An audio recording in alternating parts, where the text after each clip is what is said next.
Nah, si abdi dalam ini bawa singgasana. Dan waktu itu Wawan ngelihat ternyata yang duduk di singgasana ini adalah Wawan sendiri. Jadi dia melihat dirinya sendiri duduk di singgasana itu telanjang bulat. Jadi dia ini sempat ketemu kakek buyutnya. Kakek buyutnya ini sudah lama meninggal. Pada saat mereka ini mendirikan sholat, dipimpin langsung oleh Pak Udin. Belum sampai sholat ini selesai, tiba-tiba turun hujan. Hujan ini turun dari gerimis, tiba-tiba menjadi hujan yang sangat deras sekali.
Bismillahirrahmanirrahim. Assalamualaikum warahmatullahi wabarakatuh. Sobat Kembara Sunyi dimanapun berada, pada kesempatan kali ini kami akan membagikan sebuah cerita yang dikirim oleh Sobat Kembara yang bernama Wawan. Sebelum kita masuk ke ceritanya, untuk teman-teman yang nonton tayangan ini dan belum subscribe, jangan lupa untuk subscribe lebih dulu agar channel Kembara Sunyi ini lebih berkembang lagi dan kami lebih bersemangat lagi dalam membuat konten-konten terbaru di Kembara Sunyi. Dan untuk teman-teman yang telah mendukung kami sejauh ini, kami mengucapkan terima kasih banyak. Semoga amal kebaikan teman-teman dibalas kebaikan berlipat oleh Allah Subhanahu wa Ta'ala. Jadi di episode kali ini kami akan menceritakan sebuah kisah. Kisah ini dikirim oleh Sobat Kembara yang bernama Hermawan, panggilannya Wawan. Wawan ini cerita dia pernah mengalami masa kelam di sekitaran tahun 2010 dan itu diingat betul oleh dia sampai hari ini. Kita mundur di masa kecil Wawan, di mana dia ini dari keluarga yang sangat religius. Waktu dia sekolah SD itu dia disekolahkan di sekolah Islam sampai kelas 6 SD. Dan dimulai dari kelas 4 SD itu dia sudah ikut ngaji. Tempat ngajinya ini juga nggak jauh dari rumahnya. Jadi aktivitas dia di masa kecil itu dekat dengan agama. Singkat cerita, pas Wawan ini lulus SD, dia sekolah di sekolah SMP. Sekolah SMP ini pun juga sekolah agama Islam. Jadi di situ dia semakin banyak tahu tentang ilmu agama. Barulah setelah lulus dari SMP, dia ini nggak sekolah di sekolah agama, tapi dia sekolah di sekolah swasta. Nah, pada saat SMA inilah dia sudah mulai agak melupakan agama. Yang sebelumnya dia sholat selalu berusaha 5 waktu. Ketika dia duduk di bangku SMA, lingkungan di sana itu banyak sekali yang mengabaikan sholat. Hingga akhirnya secara otomatis Wawan itu tiba-tiba ikut-ikutan gaya hidup mereka. Dan pada saat itu juga Wawan mulai ikut-ikutan nongkrong di kafe-kafe sampai dini hari. Nah, itu dilakukan sampai 2 tahun lebih. Dan pada waktu itu, dia sudah nggak ngaji lagi di tempatnya. Ada teguran dari bapaknya. Sebenarnya bapaknya Wawan ini orangnya sangat demokratis. Tapi karena waktu itu, mungkin bapaknya ini ngelihat Wawan ini gaya hidupnya semakin belok. Akhirnya bapaknya ngajak ngobrol. Intinya bapaknya menginginkan supaya Wawan ini lebih fokus ke studi dan juga lebih fokus ke urusan agama.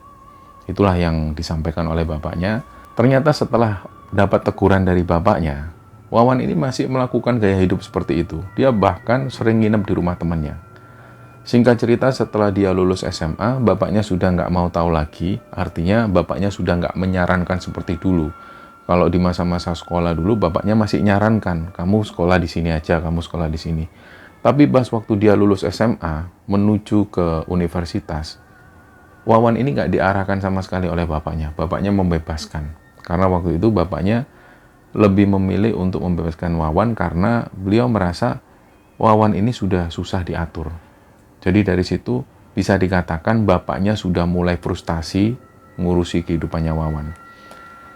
Tapi Wawan sendiri waktu itu juga nggak sadar bahwa bapaknya ini sebenarnya sudah nggak mau tahu.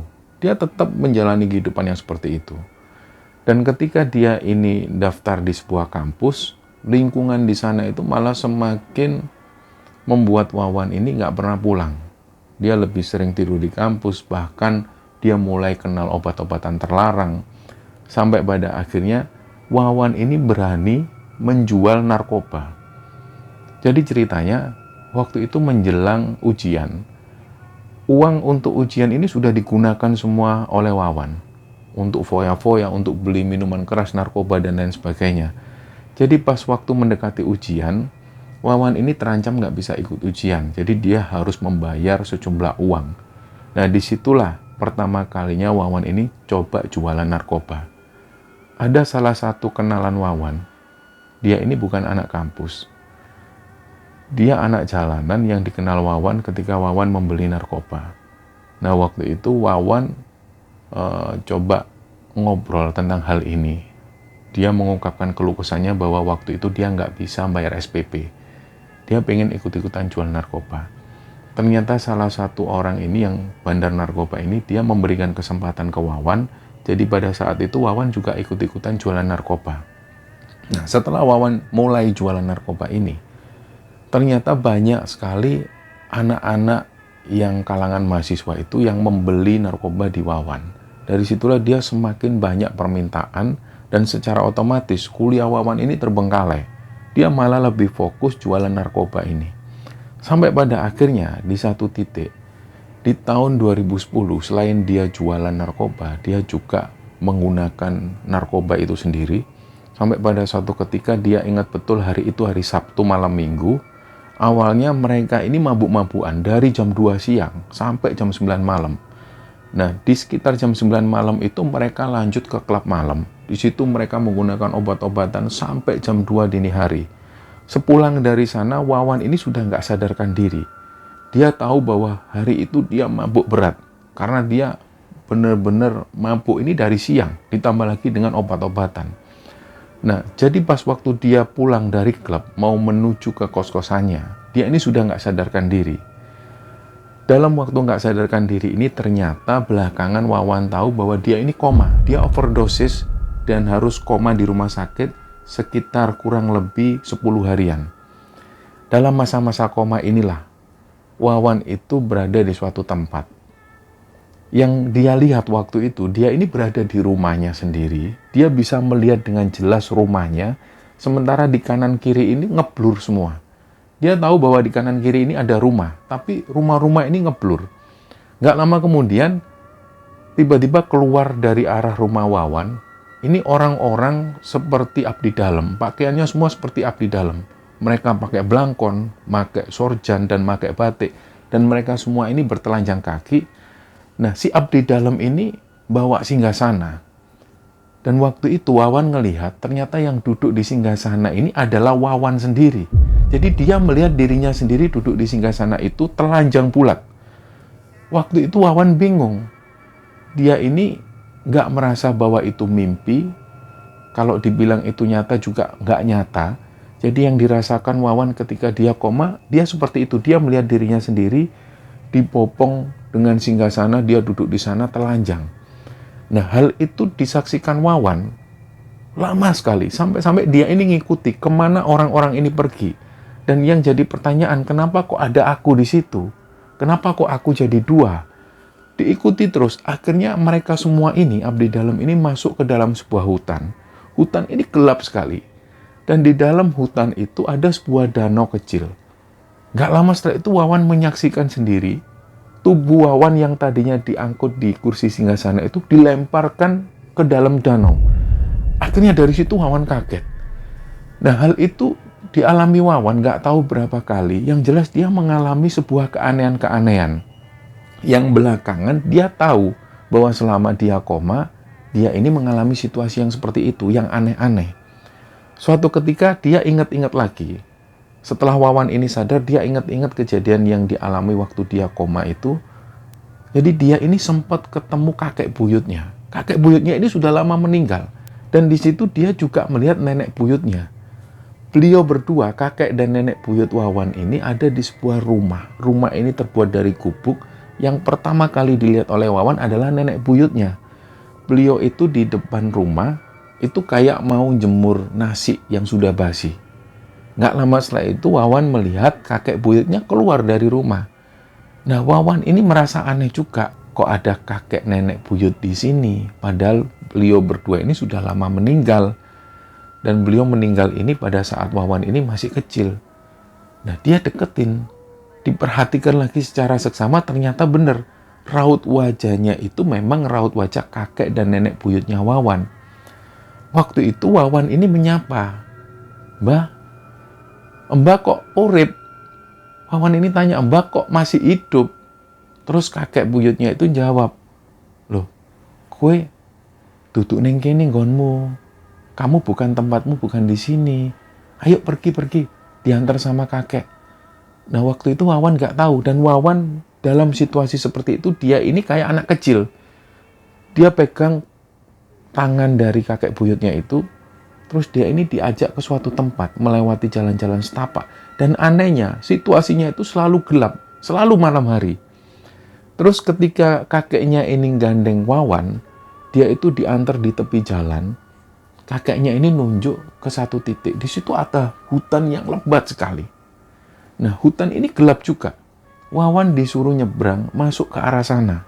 Dan kakek buyutnya bilang, kamu lewat sana Yole. Tempatmu bukan di sini. Terus Wawan itu agak berat hati meninggalkan kakeknya ini. Karena dia merasa dia masih kangen. Dia sendiri nggak tahu situasi apa. Waktu itu kenapa dia bisa ketemu dengan kakek buyutnya. Dan kenapa kok kakek buyutnya malah nyuruh Wawan ini pulang. Setelah kakek buyutnya ngomong untuk yang kedua kali, barulah Wawan ini benar-benar menyeberang dan meninggalkan kakek buyutnya itu. Dia memasuki hutan yang gelap dan juga lebat. Setelah itu dia nggak ingat lagi. Nah, barulah dia ini melihat ada cahaya. Terus dia ini buka mata, di situ barulah dia tahu bahwa dia ini ada di rumah sakit. Dan dia baru bisa bicara dengan ibunya. Ibunya bilang ke Wawan bahwa dia ini sudah koma selama kurang lebih 10 hari. Ada pengendara yang melewati jalan raya waktu itu dini hari. Pengendara ini mau berangkat menuju ke tempat kerja. Biasanya orang ini selalu berangkat sebelum subuh untuk menuju ke stasiun, dan setelah itu beliau ini naik kereta api.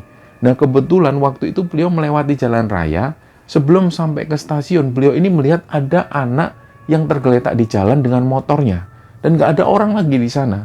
Ditolonglah Wawan oleh orang ini, akhirnya dibawa ke rumah sakit.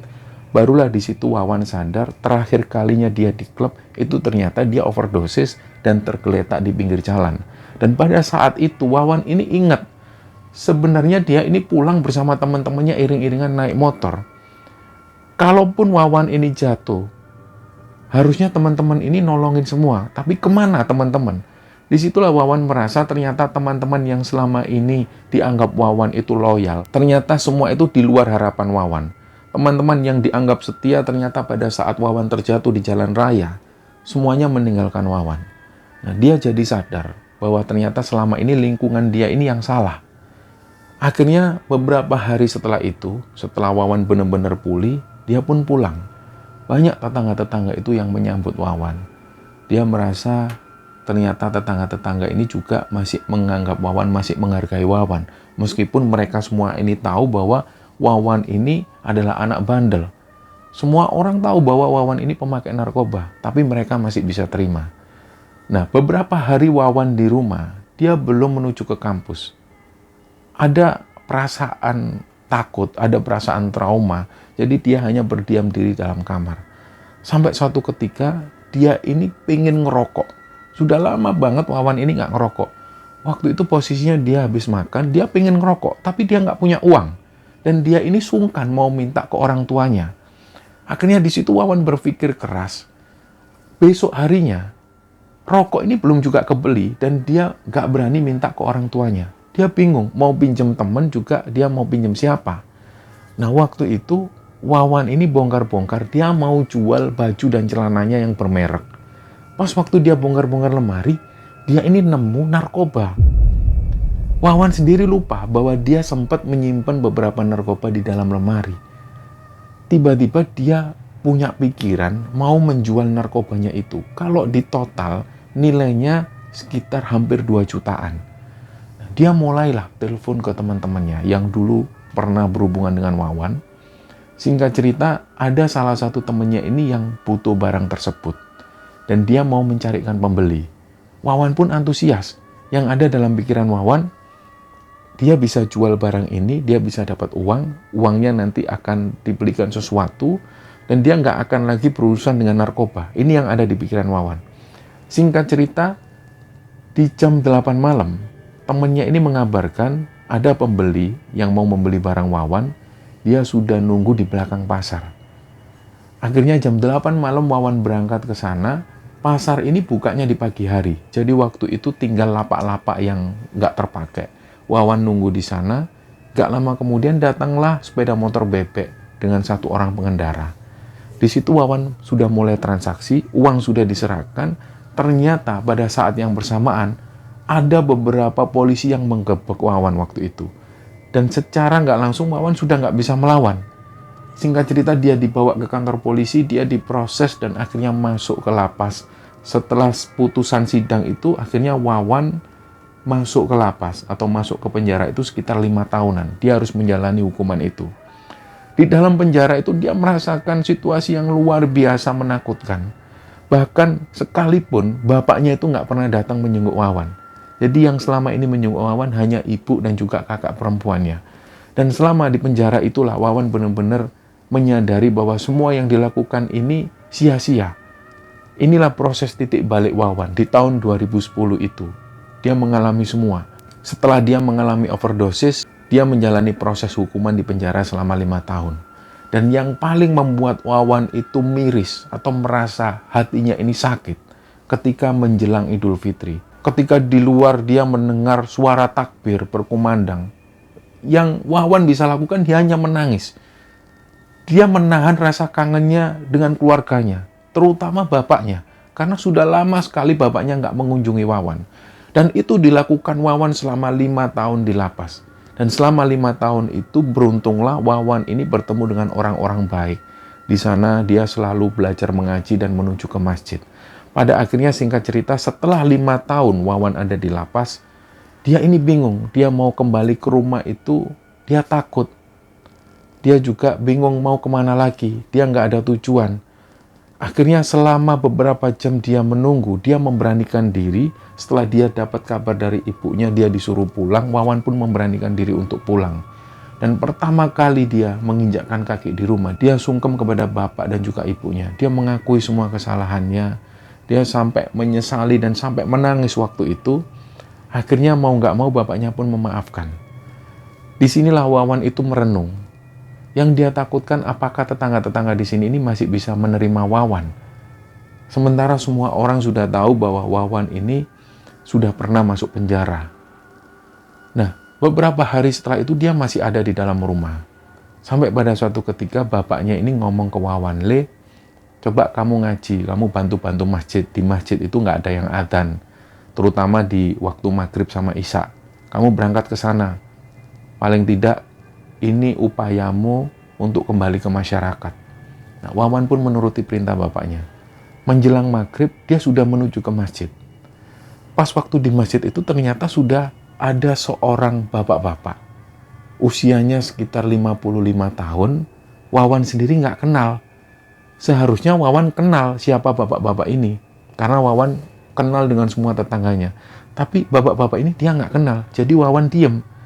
Yang ada di pikiran Wawan, ini bapak-bapak siapa?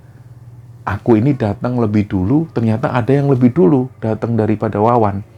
Nah, dia pun diam setelah ambil wudhu sampai menunggu datangnya waktu maghrib. Akhirnya satu bapak-bapak ini noleh ke Wawan. Masnya adzan. Oh iya Pak, saya yang adzan. Wawan pun mengumandangkan adzan. Setelah adzan, mereka semua sholat berjamaah. Setelah itu Wawan pulang. Nah, di rumah inilah Wawan ngobrol dengan bapaknya, "Pak, itu tadi yang jadi imam itu siapa, Pak?" "Oh, itu Pak Udin." "Loh, Pak Udin itu orang mana ya? Kok aku nggak pernah lihat?" Nah, bapaknya cerita bahwa Pak Udin ini baru 3 tahun tinggal di kampung itu. Dia adalah pendatang. Dia bersama istri dan juga 3 orang anaknya baru pindah dari sebuah desa. Nah, Pak Udin ini adalah seorang wira swasta, dia punya toko di rumahnya. Sehari-hari yang dilakukan Pak Udin ini, beliau ngajar ngaji dan juga jadi imam di masjid itu. Setelah tahu dari bapaknya, keesokan harinya, menjelang maghrib, Wawan menuju ke masjid lagi. Dan dia ini ngelihat Pak Udin sudah ada di sana. Wawan pun coba mendekati, dia coba kenalan. "Pak, saya Wawan. Saya anaknya Pak Sasmito." "Oh, iya, saya tahu, saya kenal Pak Sasmito." Terus dari situ mereka ngobrol. Yang ada di pikiran Wawan waktu itu, kenapa kok Pak Udin sama sekali nggak menyinggung ketika Wawan ada di lapas. Nah, sampai berhari-hari kemudian, satu kali pun Pak Udin ini nggak pernah membicarakan tentang pengalaman Wawan ketika di lapas. Tidak dengan orang-orang lain. Ketika dia ngobrol dengan orang lain, orang-orang itu selalu menanyakan gimana dulu kamu di penjara dan lain sebagainya. Hal inilah yang disukai oleh Wawan dari Pak Udin. Pak Udin ini sama sekali nggak pernah tanya tentang masa lalu Wawan. Yang Pak Udin lihat adalah Wawan yang sekarang. Sampai suatu ketika, singkat cerita, setelah 3 bulan Wawan terus-terusan ada di masjid, Wawan mulai akrab dengan Pak Udin. Bahkan beberapa kali Pak Udin ini sering minta tolong bantuan Wawan. Biasanya untuk mengantar beras ke kampung sebelah, Wawan inilah yang disuruh. Dan Pak Sasmito, bapaknya Wawan ini, nggak keberatan akan hal itu. Malah Pak Sasmito itu beruntung Pak Udin bisa menerima Wawan dengan baik. Nah, singkat cerita, pada suatu ketika, anaknya Pak Udin ini yang namanya Zahra, beliau itu mau menikah. Dan Pak Udin ini sudah biasa mengisi ceramah-ceramah di kampung-kampung pelosok. Dan pada saat itu, Wawan ini dimintain tolong. "Wan, kamu bisa nggak nganter bapak? Bapak ini loh ada undangan pengajian, tapi letaknya di pelosok, di dekat Gunung Bromo sana." "Oh ya, enggak apa-apa Pak Udin." Sebelum-sebelumnya memang Wawan sering ngantar Pak Udin ini untuk ceramah-ceramah. Tapi waktu itu Wawan sempat tanya, "Loh Pak, berangkatnya kapan?" "Ya nanti malam itu Wan, acaranya soalnya malam." Terus Wawan ini bingung, "Loh Pak, besok bukannya acara akad nikahnya Zahra? Terus Pak Udin ini kan wali, apa nanti kekejar?" "Sudahlah, bismillah. 2 hal ini kan sama-sama baik. Ngasih ceramah itu juga baik. Besok aku menikahkan anakku itu juga baik. Bismillah, semuanya kekejar." Wawan pun nurut. Jadi selepas maghrib, setelah mereka ini sholat maghrib dijamak dengan isya, mereka berangkat menuju ke desa pelosok yang ada di Bromo. Kabarnya, satu desa yang ada di sana itu memeluk Islam semua, dan Pak Udin beserta teman-temannya itu mengisi pengajian dan juga ada acara pembagian zakat. Nah, singkat cerita, begitu sampai di desa tersebut, ini sekitar jam 10-an malam. Ternyata Pak Udin ini nggak ngomong ke Wawan bahwa acaranya itu sebenarnya subuh hari. Pak Udin sengaja ngomong seperti itu ke Wawan supaya Wawan ini nggak kaget. Jadi begitu sampai di sana, Wawan tanya lagi, "Loh Pak, acaranya kok sudah selesai?"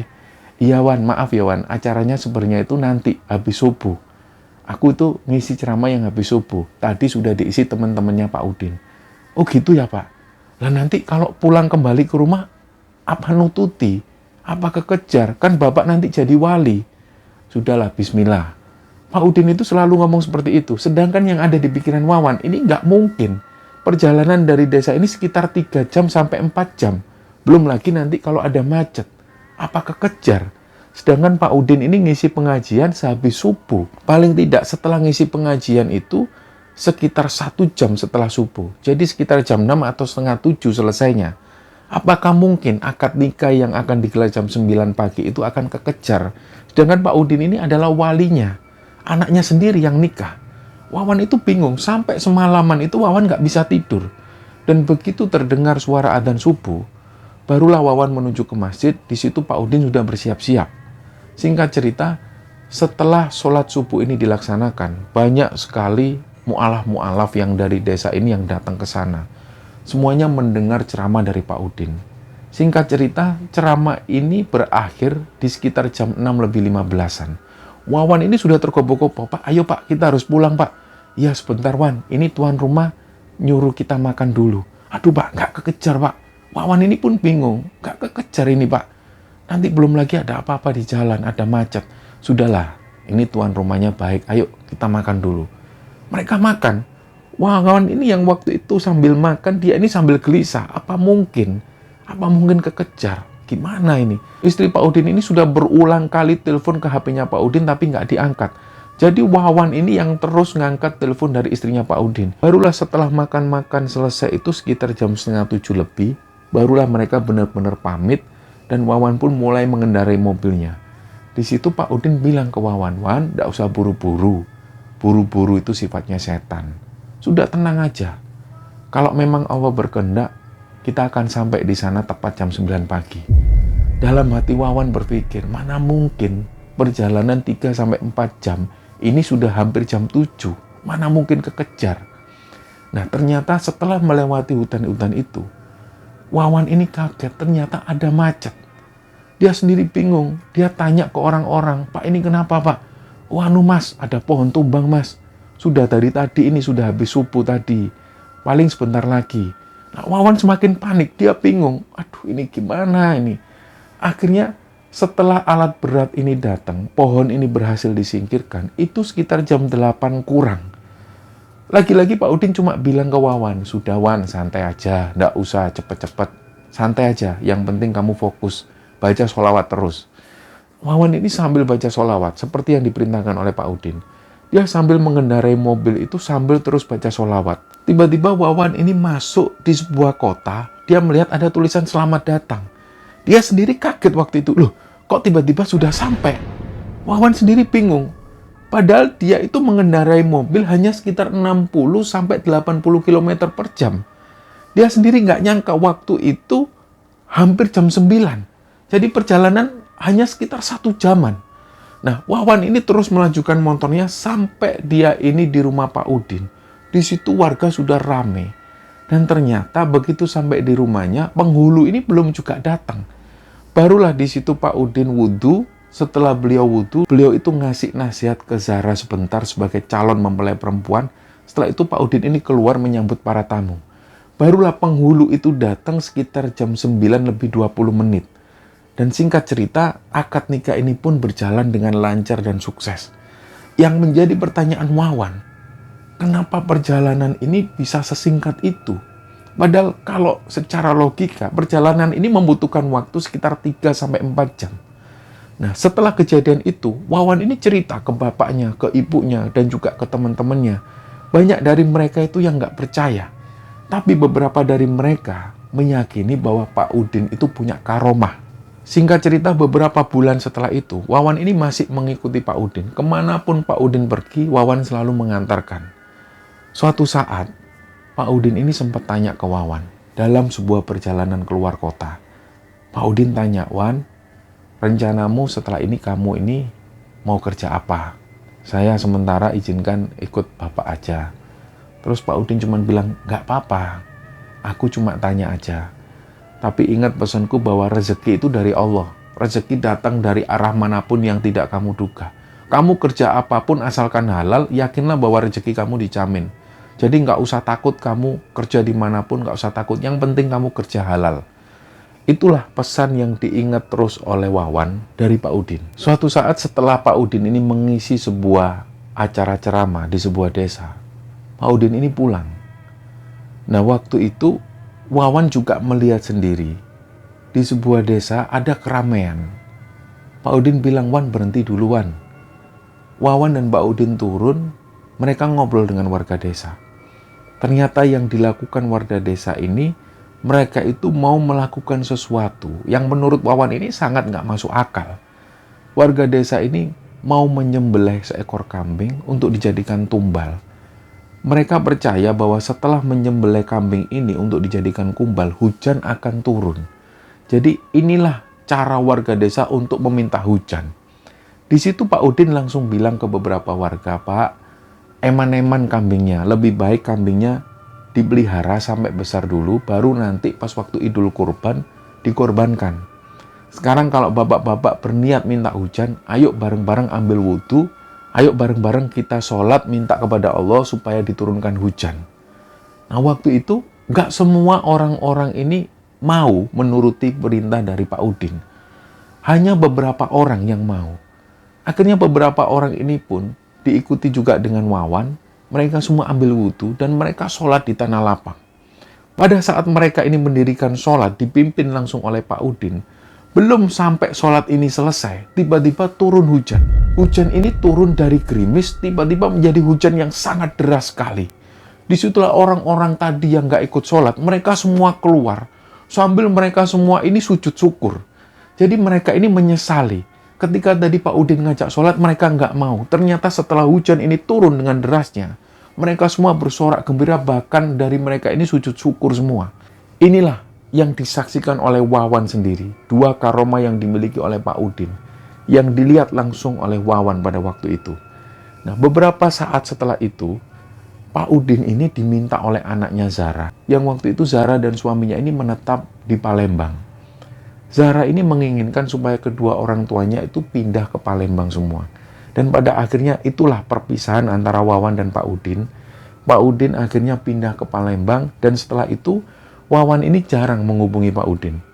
Barulah ketika Wawan ini diterima di sebuah perusahaan swasta. Nah pada saat itu Zahra ini mengabarkan bahwa Pak Udin meninggal. Nah setelah mendapat kabar dari Zahra inilah Wawan itu seperti merasa patah hati.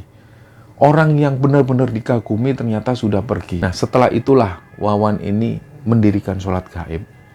Dia mengirimkan Al-Fatihah untuk gurunya itu, Pak Udin. Orang yang selama ini dianggap guru.